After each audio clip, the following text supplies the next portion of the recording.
হাইকোর্টে বড়সড় ধাক্কা খেল মমতা বন্দ্যোপাধ্যায়ের সরকার। বিভিন্ন ক্ষেত্রে বারংবার এই রাজ্য সরকারের গা জোয়ারি লক্ষ্য করা গিয়েছে, তবে বারবার আদালতে গিয়ে তারা ধাক্কাও খেয়েছে।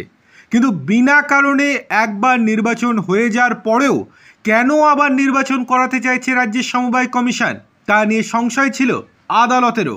আর এবার সেই নির্বাচন নিয়ে স্থগিতাদেশ জারি করে দিল কলকাতা হাইকোর্ট।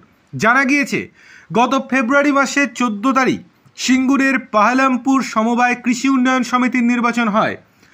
পরবর্তীতে বোর্ড অব ডিরেক্টর নির্বাচন প্রক্রিয়া অনুষ্ঠিত হয়, কিন্তু আবার নতুন করে সেই বোর্ড অব ডিরেক্টরের নির্বাচন করাতে চাইছে রাজ্যের সমবায় কমিশন। ইতিমধ্যে জুন মাসের 4 তারিখ ওই নির্বাচনের ব্যাপারে সিদ্ধান্ত জানানো হলেও পরবর্তীতে এই ব্যাপারে হাইকোর্টে একটি মামলা দায়ের হয়।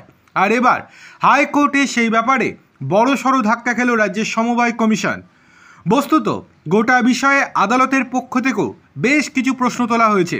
বিচারপতি বলেন, কিছুদিন আগেই এই সমবায়ে ভোট হয়েছে, বোর্ড অব ডিরেক্টরের নির্বাচনও হয়েছে, ফলে কেন সেখানে নতুন করে ভোট তৈরি করতে হবে?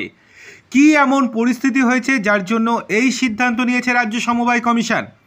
পরবর্তীতে আগামী জুন মাসের 4 তারিখে যে ভোট হওয়ার কথা ছিল বোর্ড অব ডিরেক্টরের, আপাতত আদালত তাতে স্থগিতাদেশ দিয়ে দিয়েছে, যার ফলে আপাতত হচ্ছেই না সেই নির্বাচন। আর আদালতের এই সিদ্ধান্তে বিশেষজ্ঞরা বলছেন যে এই রাজ্যে সব ব্যাপারে গা জোয়ারি চলবে না। অনেকে আবার এটাও বলছেন যে যে নির্বাচন বোর্ড তৈরি হয়েছিল তা হয়তো ঠিকমতো পছন্দ হচ্ছিল না ওপর মহলের, সেই কারণেই সেই নির্বাচিত বোর্ডকে ভেঙে দেওয়ার কৌশল নিয়ে যে চেষ্টা রাজ্য সমবায় কমিশন করছিল, তাতে কার্যত জল ঢেলে দিল মহামান্য কলকাতা হাইকোর্ট।